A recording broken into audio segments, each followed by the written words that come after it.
Guys, it is a Sunday evening and I am going to do an incredibly easy throw together meal, and I'm hoping it works pretty well. But I do need to show you first the ingredients that I will be doing, because it does involve, I think, 5 ingredients. So I'll show them to you now. A mixture of this here. I'm using some peppered hot, smoked hot mackerel fillets. You can use any flavour you want. I know that some places such as Lidl do peri-peri ones that would probably work as well. Or of course you can just get actual mackerel fillets and cook it up yourself as well. But I did just want to get these ones because they are super quick and easy to do. But then also, I'm pretty sure this is a sensible combination. I guess I'll find out. But horseradish sauce, and I'm going to do it with a mix of some natural Greek yoghurt as well. And then as the base, I have some watercress, spinach and rocket salad. I imagine you could just use watercress or spinach or even just rocket, but I am going to use the combination. And then some cooked beetroot as well. We'll probably use a couple of these, drain them off, put the rest into the fridge. Obviously give the watercress and everything a good wash as well. Then I will figure out the quantities for these. Just layer it all up and then top it with some of this as well. It does obviously say per half a pack what the calories is, which is amusing because I think there's potentially 3 pieces in here. But I'm just taking, I probably will end up, being honest, doing all of it, and seeing as everything else is quite low in calories otherwise. But yeah, let me give these things a wash and a drain, and I'll be back with you in a moment. So I have rinsed off some of those leaves. And I do obviously have these 2 remaining beetroots that I've drained off, and I'm just going to cut them up as well. Alright, so these are just going to get cut into sort of slices. They can be fairly thick, they don't have to be super thin. They will be going on the base of the plate. And think if you're not necessarily the biggest, if you're not necessarily a bigger fan of beetroot, you probably won't be doing this recipe. But if you have somebody you know that is okay with beetroot, but not necessarily the hugest fan, or can be a bit reluctant at the time, that's close and I sliced my finger off. To just make sure that perhaps it's on the slightly thinner side. Depends whether they prefer it in larger quantities on the plate, spread out more, or whether they'd rather just kind of get it over and done with, I suppose. But yeah, so I have cut that up into rough slices, and I will start putting it all together on the plate now. Alright, so to start with, I'm going to sort of place these roughly around the edges. This could end up looking terrible, but my brain says I can present this dish really well. And if you've followed my channel or seen any of my other videos, you'll know that presentation actually isn't at all my strong point. But if you are enjoying my ridiculous attempts at making the most basic and simpler foods look in some way fancy, then do consider liking and subscribing. And you can catch more random recipe videos, as well as things like grocery hauls, as well as what I do eat over the course of a week as well. Like I say, I am very much just somebody that lives by myself, that has no chef related experience. I do just try to cook kind of with my heart and with my budget, and I'm definitely nowhere sort of in the world of fancy foods. Occasionally do I do something like a steak? Yes, I do. Where do I get that steak from? The butcher's, when it's like 4 8-ounce steaks for £25 or something, because that's basically the amount you spend if you're going out for it for a meal. So, you know,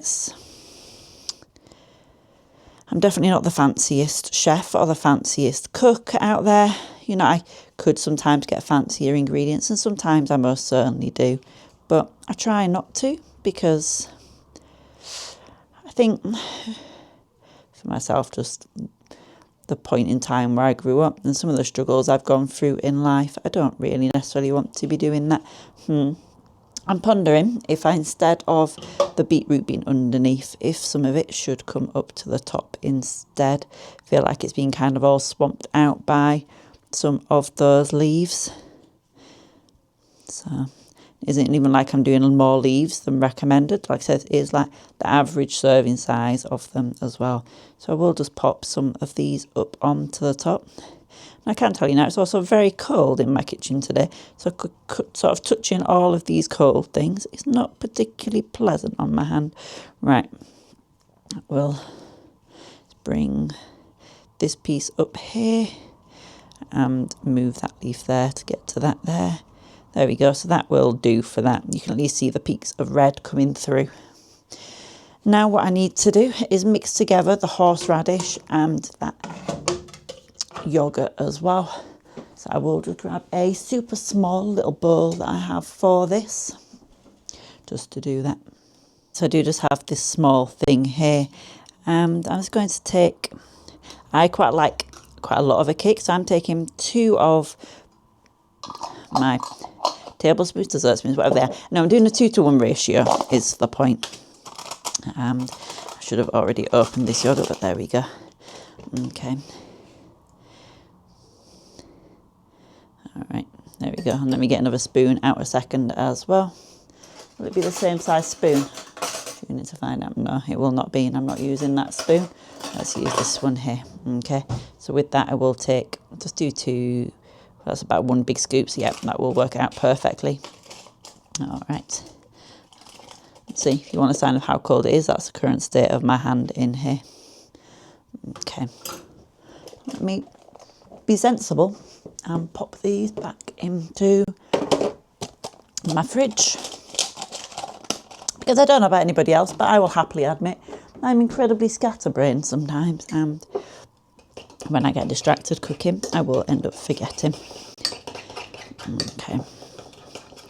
So obviously give this a really good mix. We'll make it kind of go more of a beigey kind of tan colour rather than it being that yoghurt white, but that is what we're looking for. And then I'm just going to splob it around. And see, this is why I'm saying I'm not too sure about my presentation, but let's see what happens. Some splobs are going to be bigger than other splobs. Much like life. Things are never quite perfect, but if we don't try, how are we ever going to know? You know, and I could have turned out to be the master of all salad creators. So here we go. So this is me, what I've been up to here. I have just been splobbing it around. Imagine this is the kind of dish that would be easy if you're one of those fancy people that have little squeezy dishes. Is that a thing fancy people have, or is it just a thing that I don't have? I would be interested to know that. But let me see how much of this I do end up wanting to have. And like I said, I just get this from Lidl. It's just less than £3 for this entire pack. Which obviously in some ways does make it about a similar price point to quite a few sort of, a few more basic meats, I suppose. So in terms of pork or chicken or anything. But this does obviously have a variety of different nutrients in, and it does have that extra flavour on it as well. So it does sort of work out. But what I will say is, I'm never the biggest fan of opening these packs. I don't know whether that's just a me thing again. But there we go. And now I am just going to put it on top. I could break it up, crumb it up, do something with it. But I'm just going to put it like that. And that does leave one in the packet, which I will pop back into the fridge for now. But yeah, so like I say, it's very much that I am just trying to experiment with foods, I suppose, and look for things that don't necessarily involve a lot of time or mental effort. You know, if you happen to have any recipes that you enjoy cooking when you do live by yourself or anything like that, do let me know. If sort of you don't live by yourself, but there are days of the week where you end up cooking by yourself, then I would be super interested to hear and find out as well. Because it is definitely difficult. But guys, and there we go. See, I don't think it actually looks too bad. It could look a lot worse, I think, but hopefully it all comes together tasting well. Like I said, I know in theory they're good combinations. It's just a case of whether that actually works out. But yeah, I am just going to tuck into this, and I do appreciate you taking the time to watch. And like I say, if you haven't already, do consider hitting all those good buttons, and I'll catch you again soon in the next one. Bye guys.